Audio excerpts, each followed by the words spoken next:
Hello, my name is David Prater. I'm with Arcadia Valley Schools, the athletic director.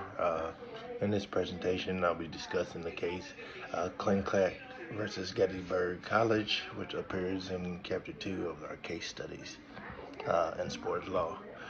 This case centers around negligence and risk management in collegiate athletics, specifically whether a college has the legal duty to provide emergency medical care during a practice.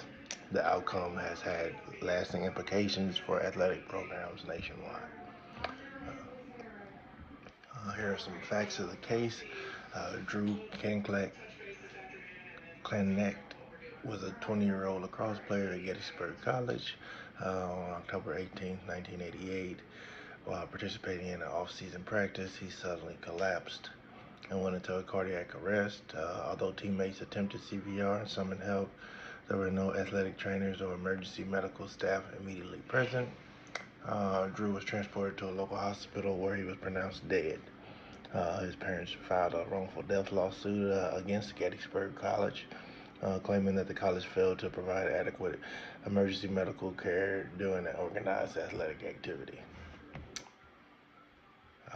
Here are some of the arguments on both sides of this case. The Klinek family argued that the college owed Drew a duty of care because he was a recruited athlete engaged in a college-sponsored activity. They claimed the college was negligent by failing to have appropriate emergency procedures and personnel in place during practice.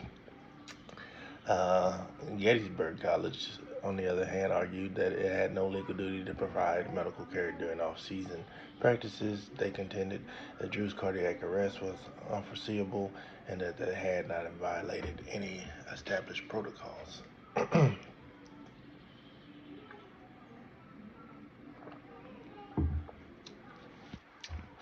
Here are some of the court findings. The U.S. Court of Appeals for the Third Circuit ruled in favor of the Klinek family. The court held the Gettysburg College did owe Drew a legal duty of care because he was a recruited athlete participating in a school-sponsored activity. The court emphasized that once an institution recruits and encourages an individual to engage in intercollegiate athletics, it has a responsibility to protect the health and safety of that athlete. Uh, this decision reversed a lower court's dismissal and allowed the family's wrongful death claim to proceed. Here are some of the implications for athletic activity administrators.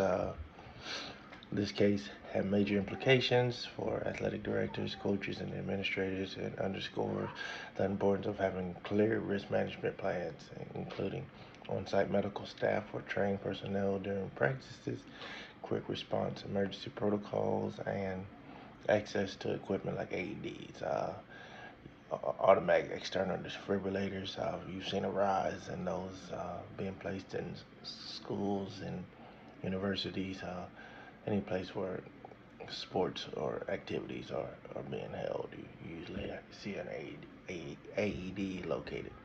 Athletic administrators must understand that legal liability extends beyond regular season games. Even practices or voluntary workouts can trigger a duty of care. In today's athletic environment, not having medical staff present during organized practices could expose schools to serious legal and financial consequences. Uh, when you sign an athlete to a scholarship, or in our case, a high school setting, you are responsible for that athlete. As soon as they are in your care,